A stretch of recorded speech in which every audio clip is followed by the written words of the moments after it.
આજે આપણે વાત કરવા જઈ રહ્યા છીએ નાઇટ્રોજન ચક્ર વિશે. ઘણું બધું લાંબુ એમાં આપણે સમજવાનું છે. તો નાઇટ્રોજન ચક્રની જે ચર્ચા છે એ આપણે કઈ રીતે સમજીએ. નાઇટ્રોજન ચક્ર. તો અહીંયા આપણે એ સમજવું પડે કે જે સજીવો હોય છે, આપણે બધા સજીવો, વનસ્પતિ અને પ્રાણીઓ, તો આ સજીવોની અંદર એવું જોવા મળે છે કે કાર્બન, હાઇડ્રોજન અને ઓક્સિજન આ ત્રણ તત્વો ખૂબ અગત્યના છે. પરંતુ આ ત્રણ તત્વો પછી એની પછી સૌથી વધુ અગત્યનું જો કોઈ તત્વ હોય તો એ છે નાઇટ્રોજન. કાર્બન, હાઇડ્રોજન, ઓક્સિજન પછી મેક્સિમમ અગત્યતા ધરાવતું જો કોઈ તત્વ હોય તો નાઇટ્રોજન છે. કેવી રીતે એ અગત્યનું છે એની જાણ આપણને એવી રીતે થાય કે નાઇટ્રોજન જે છે એ વનસ્પતિની અંદર તમે જુઓ છો એમિનો એસિડ્સ, તમે 9મા ચેપ્ટરમાં આ બધા વિશે ભણેલા છો કે એમિનો એસિડમાં જરૂરી છે. એ ઉપરાંત પ્રોટીન, એ ઉપરાંત તમને ખ્યાલ છે ન્યુક્લિક એસિડ. ન્યુક્લિક એસિડ એટલે કે તમે જે ડીએનએ, આરએનએ બધું જે જુઓ છો એની અંદર. એ ઉપરાંત ઘણા બધા અંતઃસ્ત્રાવો, એ ઉપરાંત ક્લોરોફિલ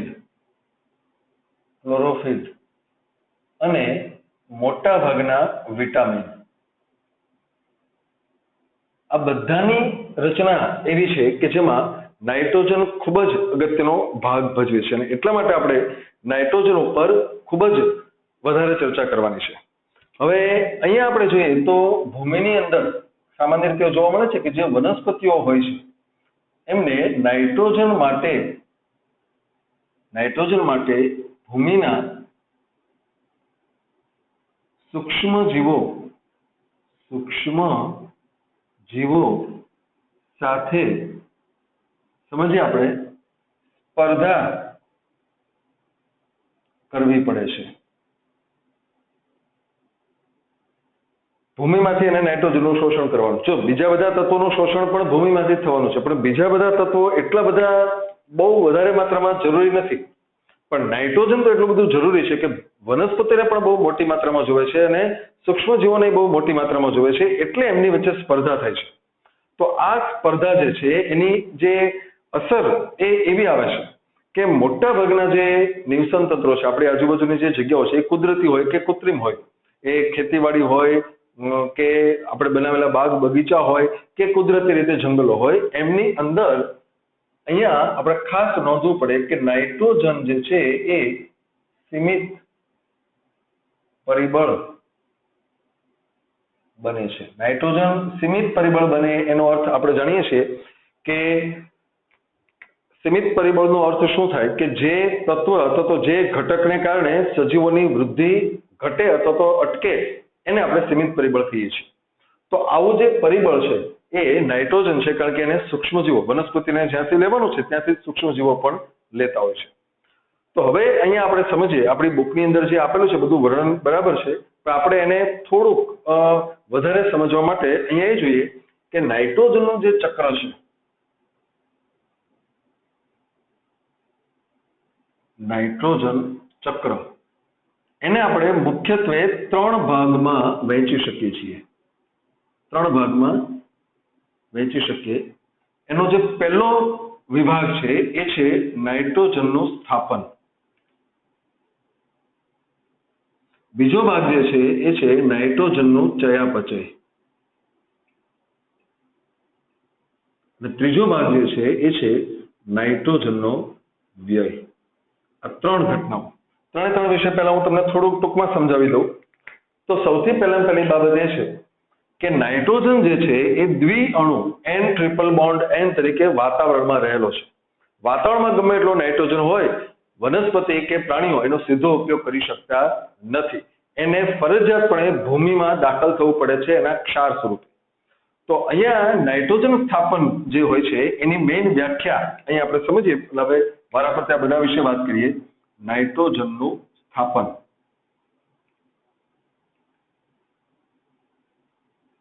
શું છે એ સમજીએ આપણે. તો સૌથી પહેલી વાત એ છે કે નાઇટ્રોજન જે છે એ અહીંયા લખીએ આપણે કે નાઇટ્રોજન એ વાતાવરણમાં N ટ્રિપલ બોન્ડ N એટલે કે N2 તરીકે હાજર છે. વાતાવરણની અંદર નાઇટ્રોજન કયા સ્વરૂપે છે? તો કે N ટ્રિપલ બોન્ડ N. હવે આવો જે નાઇટ્રોજન છે અહીંયા આપણે લખીએ કે મુક્ત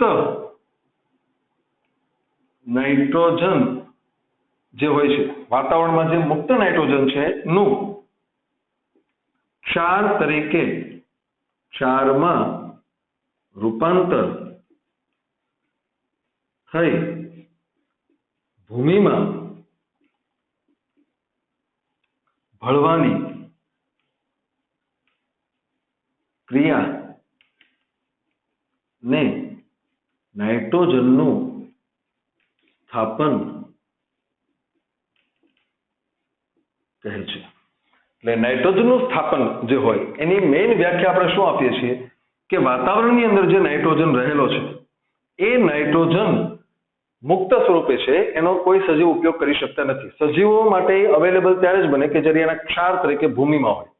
તો વાતાવરણમાં જે નાઇટ્રોજન છે, મુક્ત નાઇટ્રોજન છે, એનું ક્ષારમાં રૂપ એ ગમે એ રીતે થાય, કેટલી બધી રીતે થાય આપણે બધું જોશું.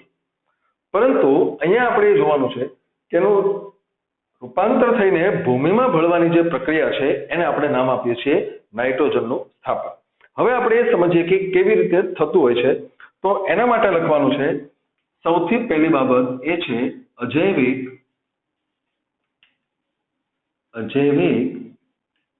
નાઇટ્રોજન સ્થાપન.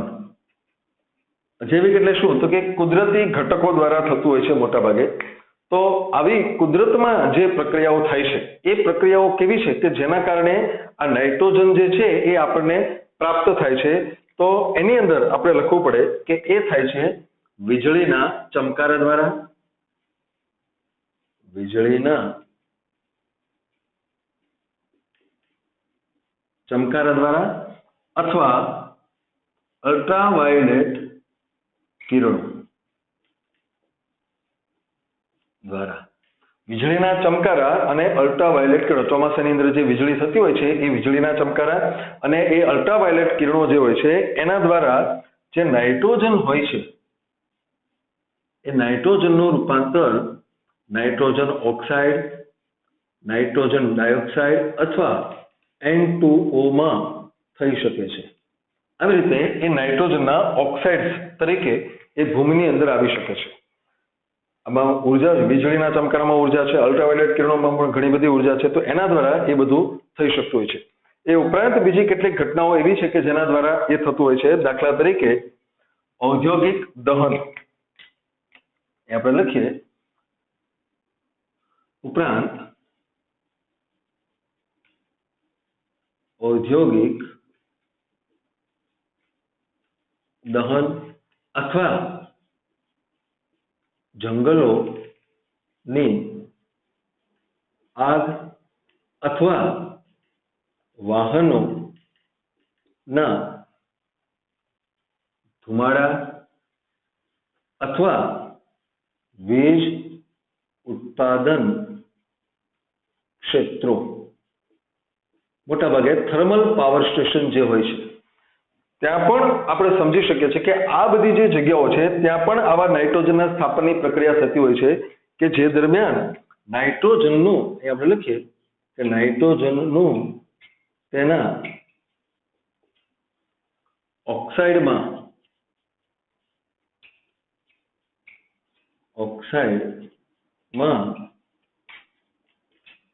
રૂપાંતરણ થાય છે. એટલે આ બધી જ પ્રક્રિયાઓ એવી છે કે જે નિર્જીવ રીતે થતી હોય છે. નિર્જીવ રીતે એટલે કે એમાં કોઈ સજીવો ભાગ ભજવતા નથી અને આ બધા એના ઓક્સાઇડ બની જતા હોય છે. તો આ રીતે જે પ્રક્રિયા થાય છે એ છે અજૈવિક નાઇટ્રોજન સ્થાપન. તો બીજી બાજુ અહીંયા આપણે લખીએ કે આવી જ રીતે જોવા મળે છે જૈવ નાઇટ્રોજન સ્થાપન. આ જે જૈવ નાઇટ્રોજન સ્થાપન હોય છે એ મોટા ભાગે વિવિધ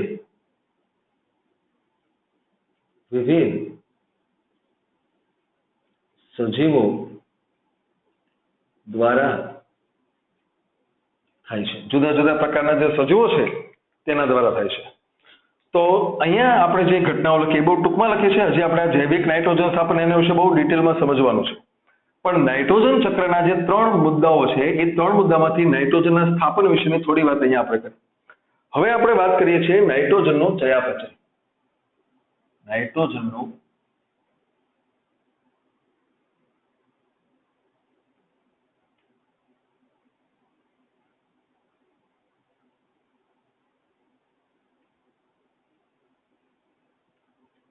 તો નાઇટ્રોજનનું જે ચયાપચય છે એ ખાસ યાદ રાખજો કે સજીવો સાથે એટલે કે વનસ્પતિ સાથે સંકળાયેલી આખી બાબત છે. અહીંયા આપણે જે વાત કરવાની છે એને સમજવા માટે એક નાનકડો ચાર્ટ પહેલા આપણે સમજીએ. તો એવું લખવામાં આવે છે, ધારો કે આ એક ભૂમિ છે, આ ભૂમિ છે. તો અહીંયા આપણે કોઈ એક વનસ્પતિ બતાવીએ. આ વનસ્પતિ છે. હવે જોજો શું થશે આખું કે નાઇટ્રોજનની આખી જે પ્રક્રિયા છે એ એવું બતાવે છે કે અહીંયા જે છે એ નાઇટ્રોજનના ક્ષાર રહેલા છે ભૂમિમાં. પણ એ નાઇટ્રોજનના ક્ષાર આવ્યા ક્યાંથી? તો કે એ આવેલા છે વાતાવરણમાં જે નાઇટ્રોજન હતો એમાંથી રૂપાંતર પામેલું છે. એટલે અહીંયા આ મુક્ત નાઇટ્રોજન હતો એક ક્ષાર તરીકે. એટલે આ જે આખી ઘટના છે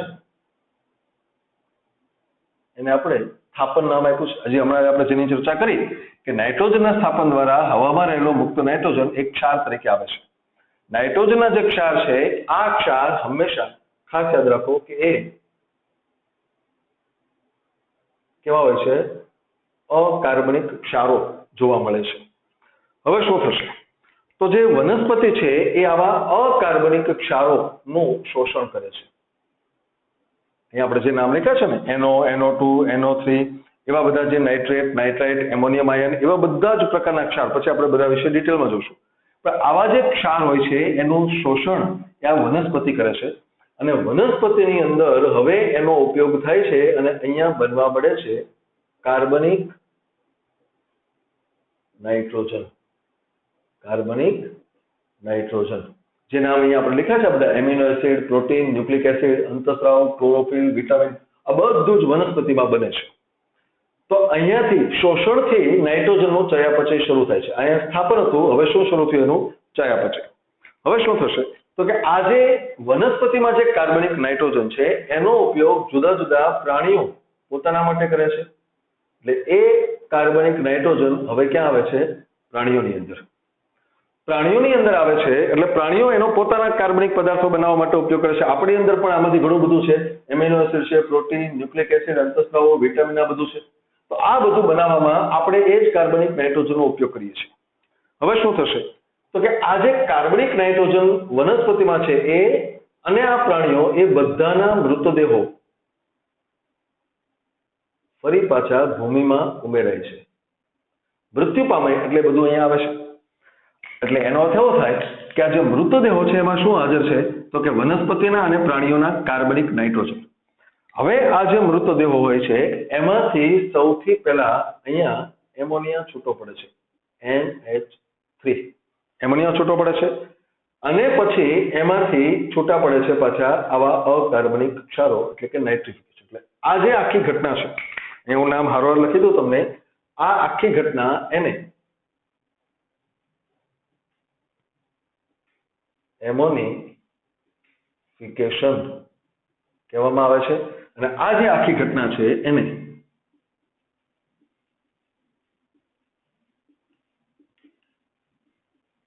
નાઇટ્રિફિકેશન તરીકે ઓળખવામાં આવે છે. તો એમોનિફિકેશન અને નાઇટ્રિફિકેશન આ બંને ઘટનાઓ દ્વારા જે પ્રાણીઓની અંદર બધું હતું એ અહીંયા આવે છે.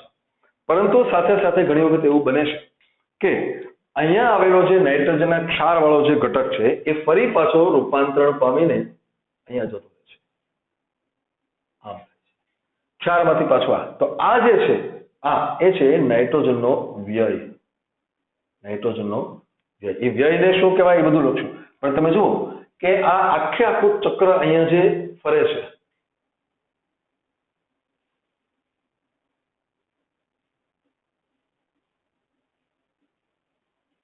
એટલે નાઇટ્રોજન ચક્રના ત્રણ મુદ્દાઓ અહીંયા તમને બતાવી દેવામાં આવ્યા આ રીતે.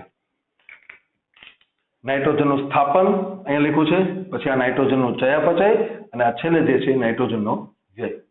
તો આ આખી બાબતમાં આપણે જે હવે સમજવાનું છે એ આગળ વધારીએ. સૌથી પહેલા વાત આપણે કરીએ છીએ એમોનિફિકેશન.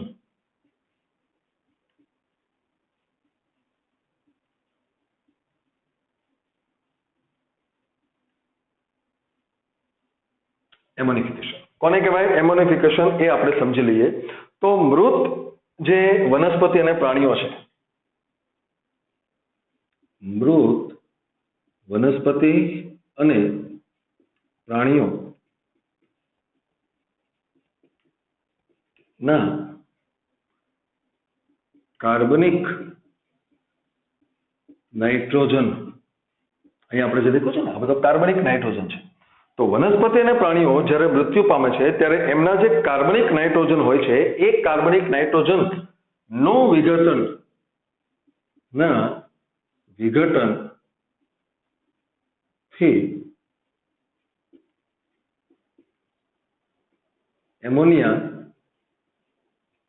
બનવાની પ્રક્રિયા. એમોનિયા બનવાની જે પ્રક્રિયા છે, મૃત કાર્બનિક નાઇટ્રોજનના વિઘટનથી એમોનિયા બનવાની જે પ્રક્રિયા છે એ આખી ઘટના એને આપણે નામ આપીએ છીએ એમોનિફિકેશન. ખાસ યાદ રાખજો કે આ જે પ્રક્રિયા છે આ પ્રક્રિયા દરમિયાન શું થશે?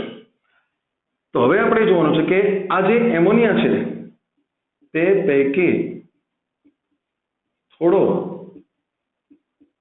એમોનિયા એ બાષ્પીભવન થી વાતાવરણમાં મુક્ત થઈ જાય છે, મુક્ત નાઇટ્રોજન તરીકે જતો રહે છે. એ પણ એક પ્રકારનો નાઇટ્રોજનનો વ્યય કહેવાય છે. પણ હવે આગળ જે પ્રક્રિયા થાય છે એ આ છે.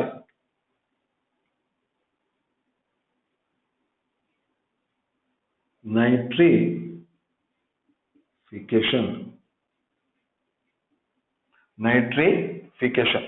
તો નાઇટ્રિફિકેશનની જે પ્રક્રિયા છે અહીંયા આપણે બતાવ્યું છે, આ ચાર્ટની અંદર પણ બતાવ્યું છે. નાઇટ્રિફિકેશન જો પહેલા અહીંથી આમ આવ્યું એટલે એમોનિફિકેશન, હવે અહીંથી જે થવાનું છે એ નાઇટ્રિફિકેશન છે. તો નાઇટ્રિફિકેશનની આખી જે પ્રોસેસ છે એની અંદર શું થાય કે મોટા ભાગનો જે એમોનિયા છે, અહીંયા આપણે લખ્યું કે થોડો એમોનિયા, પણ સાથે આપણે લખીએ કે જે મોટા ભાગનો એમોનિયા છે, મોટા ભાગનો એમોનિયા એ સૂક્ષ્મ જીવો દ્વારા નાઇટ્રેટમાં રૂપાંતર પામવાની ઘટના. એટલે કે અહીંયા જે છે નાઇટ્રેટ એટલે કે આ બધા નાઇટ્રોજનના અકાર્બનિક ક્ષારોમાં રૂપાંતર પામવાની ઘટના, એને આપણે નામ આપીએ છીએ નાઇટ્રિફિકેશન. તો અહીંયા આપણે નાઇટ્રિફિકેશનની જે પ્રક્રિયા છે કેમ થાય એ સમજવાની છે. તો ખાસ એના માટે જે વિચારવાનું છે તમારે કે રાસાયણિક રીતે પ્રક્રિયા થાય છે અને એ પ્રક્રિયાઓ બધી મોટા ભાગે સૂક્ષ્મજીવો દ્વારા થતી હોય છે. એટલે કે ભૂમિમાં જે સૂક્ષ્મજીવો હોય છે એ સૂક્ષ્મજીવો આ પ્રક્રિયાને કેરી ફોરવર્ડ કરે છે, કેવી રીતે આગળ વધે છે એ સમજીએ આપણે.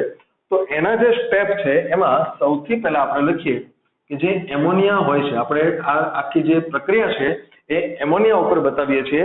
તો એમોનિયા જે હોય છે એના 2 અણુ એની સાથે ઓક્સિજનના 3 અણુઓ પ્રક્રિયા કરે છે. પ્રથમ સ્ટેપની વાત કરીએ છીએ આપણે કે એમોનિયાના જે 2 અણુ છે એની સાથે ઓક્સિજનના 3 અણુઓની પ્રક્રિયા થાય છે. તો એમાંથી બની જાય છે 2 અણુઓ નાઇટ્રાઇટના નાઇટ્રેટના બને છે. આ રીતે બની જાય છે. સ્ટેપ બાય સ્ટેપ બધી પ્રક્રિયા થવાની છે. તો એ પ્રક્રિયા દરમિયાન જે સૂક્ષ્મજીવો ભાગ ભજવે છે એની પણ ખૂબ અગત્યની અસર હોય છે. એમાંથી 2H+ છૂટા પડે છે અને એની સાથે સાથે જે પ્રક્રિયા થાય છે કે પાણી છૂટું પડે છે પ્લસ 2H2O. એટલે આ રીતે બને છે, નાઇટ્રાઇટ બને છે. હવે આગળ જતા શું થશે? તો એના માટે થશે કે આ પહેલો તબક્કો પૂરો થયો. હવે અહીંયા જે નાઇટ્રાઇટ બન્યો છે એની મદદથી આગળ જતા જો તમે ક્યાં છે 2NO2- એ ફરી પાછો ઓક્સિજન સાથે પ્રક્રિયા કરે છે અને એમાંથી આ ઓક્સિજન છે એક આને મળી જશે એટલે એમાંથી ફરી પાછું બની જાય છે 2NO3-. તો આ બે પ્રક્રિયામાં નાઇટ્રેટનું નિર્માણ થશે. ખાસ યાદ રાખજો, આ બંને સ્ટેપ વારાફરતી થશે અને મોટા ભાગનો જે એમોનિયા છે એ નાઇટ્રેટમાં રૂપાંતર થઈ જતો હોય છે. તો એના માટે આપણે જોઈએ કે આ જે પ્રક્રિયા છે એના માટે નાઇટ્રોસોમોનાસ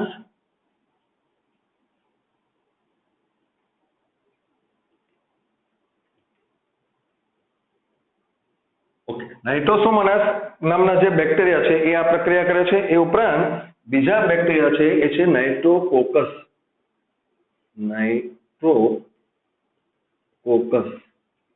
આ બેક્ટેરિયા એ નાઇટ્રાઇટમાં રૂપાંતર કરે છે. હજુ આગળ પ્રક્રિયા વધે છે તો એના માટે જે ઉત્સેચકો અથવા તો જે સૂક્ષ્મ જવાબદાર છે એ છે નાઇટ્રોબેક્ટર. એટલે આ આખી પ્રક્રિયા છે એમાં નાઇટ્રોબેક્ટર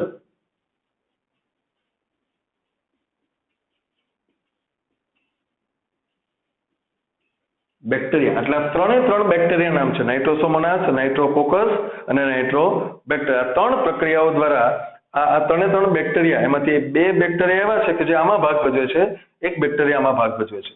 તો આ આખી પ્રક્રિયા દ્વારા એમોનિયા જે છે એનું રૂપાંતર નાઇટ્રેટમાં થઈ જતું હોય છે અને આ નાઇટ્રેટ છે એ હવે વનસ્પતિને પાછો અવેલેબલ છે. એટલે અહીંયા જે આ નાઇટ્રેટ બતાવ્યો છે એ નાઇટ્રેટ હવે અહીંયા આપણે જોઈએ કે એ નાઇટ્રેટ જે છે એનું વનસ્પતિ દ્વારા શોષણ થઈ શકે. એટલે વનસ્પતિ જે છે એનું શોષણ કરે છે. એટલે અહીંથી ફરી પાછું શરૂ થઈ જશે, ફરી પાછું આખું ચક્ર ચાલવા મળે છે. તો આ આખે જે છે એ શોષણ થાય, ત્યારબાદ અહીંયા એ પર્ણો સુધી પહોંચે છે. આખી વાત લખીએ, પર્ણો સુધી પહોંચે છે અને પછી પર્ણોમાં એમાં અહીંયા લખ્યું છે આપણે કે કાર્બનિક નાઇટ્રોજન તરીકે એ રૂપાંતર પામે છે. ફરી પાછું સેમ ચક્ર, એનો પ્રાણીઓ દ્વારા ઉપયોગ થાય, જૈવભાર બને, એનું વિઘટન થતું હોય છે. આ આખી જે પ્રોસેસ છે સતત આ રીતે ચાલતી હોય છે. એટલે પર્ણો જે છે અહીંયા ફરવાર લખીએ આપણે કે આ નાઇટ્રોજન કે જે અહીંયા પર્ણોમાં આવે છે, પર્ણોમાં આવ્યા પછી એમાંથી એમોનિયાનું રૂપાંતર થાય છે.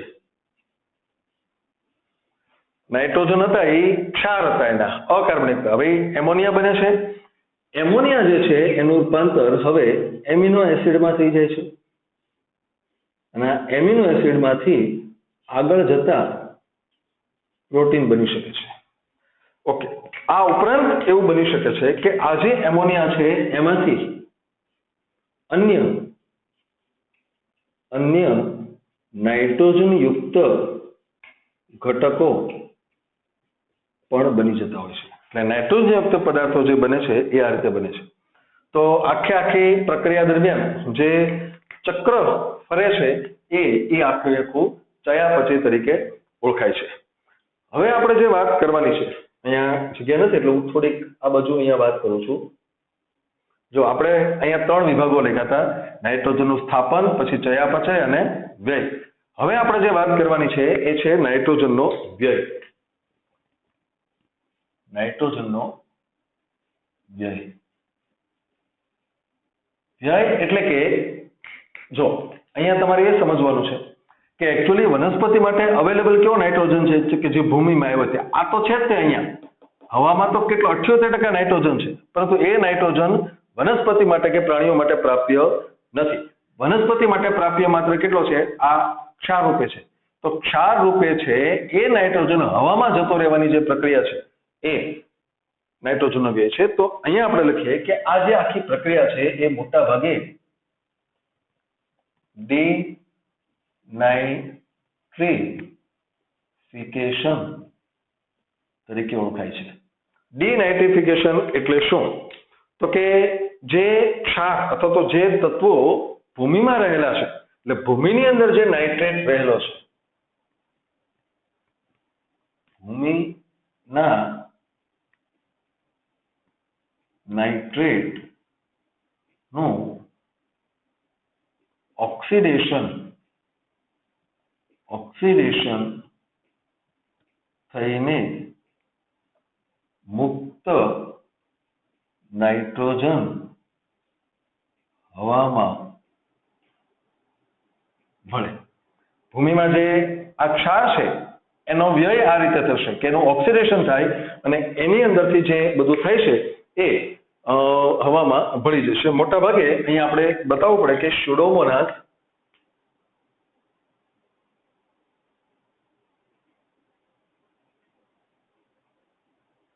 અને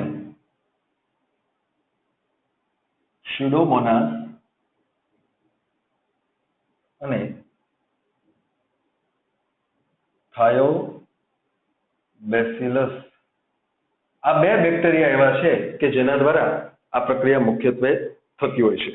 તો નાઇટ્રોજનનો વ્યય એટલે ભૂમિમાં રહેલો ક્ષાર ઉપર તરફ જતો રહેવાની પ્રક્રિયા. અહીંયા ખાસ આપણે બહુ ચર્ચા એની કરતા નથી, પરંતુ એની જે પ્રક્રિયા છે એ સામાન્ય રીતે આવી જોવા મળે છે કે સૌથી પહેલા જોજો, હું તમને માત્ર તમારી જાણ માટે લખી આપું છું કે બે અણુઓ નાઇટ્રેટના છે, એમાંથી બની જાય છે બે અણુઓ નાઇટ્રાઇટ આ રીતે, અને એમાંથી ઓક્સિજન એક છૂટો પડી જાય છે આ રીતે. ઓક્સિજન છૂટો પડ્યો આ રીતે. બીજી પ્રક્રિયા એવી થશે કે જેમાં બે અણુઓ NO2 છે એ બની જાય છે 2NO અને આ વખતે પણ એક ઓક્સિજનનો અણુ છૂટો પડે છે. ત્રીજી પ્રક્રિયા જે છે એ દરમિયાન આ જે 2NO છે 2NO એમાંથી બની જાય છે N2 વત્તા O. આ રીતે એ આખું પૂરું થશે. એટલે આ ઓક્સિજન છે એ વાતાવરણમાં જતો રહેશે, આ ઓક્સિજન વાતાવરણમાં, આ નાઇટ્રોજન પણ વાતાવરણમાં, આ ઓક્સિજન પણ વાતાવરણમાં. તો આવી રીતે નાઇટ્રોજનનો વ્યય થાય છે અને નાઇટ્રોજન જે ભૂમિમાં હતો એ ક્ષાર તરીકે મુક્ત થઈ જશે. તો આ આખી જે પ્રક્રિયા છે, આ આખા લેક્ચરની અંદર આપણે આ 3 ઘટકો વિશે અભ્યાસ કર્યો. એટલે ખાસ યાદ રાખો કે આ અહીંયા નાઇટ્રોજનના સ્થાપનની જે વાત કરી છે એ સ્થાપન માત્ર અજૈવિક છે. હજી આપણે આ જૈવિક નાઇટ્રોજન સ્થાપન ઉપર ખૂબ ડિટેલમાં ચર્ચા કરવાની છે, પણ એ ચર્ચા આપણે પછીના લેક્ચરની અંદર કરીશું.